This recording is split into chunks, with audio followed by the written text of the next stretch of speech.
What's going on, guys? We brought our Ram TRX out to talk about power adders. A lot of you are going to want to get a little bit more out of your TRX, so we wanted to see what we were at stock to where we're at now. Now, to take out all the variables, we're using the same dyno for all of our testing, and we made sure we were roughly the same temperature out during all of our pulls. Stock, our TRX came with 639 wheel horsepower. Stage 1 for us was an S&B intake and the Stainless Works headers and exhaust. We took it back to dyno, gave it a rip. We gained 60 wheel horsepower with those modifications, bringing us up to 699 wheel horsepower. But that just wasn't enough, so we decided to go stage 3. We're adding the Whipple supercharger system. Now, there's an asterisk on this because there's not an aftermarket intake that is going to work directly with the Whipple supercharger.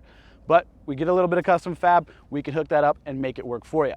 That Whipple supercharger added 116 wheel horsepower to our TRX, getting us up to 815 all-wheel drive horsepower. Yes, that's to all 4 wheels. Now, even with all that power, this truck drives just like stock, and all that power is only there when you want it to be.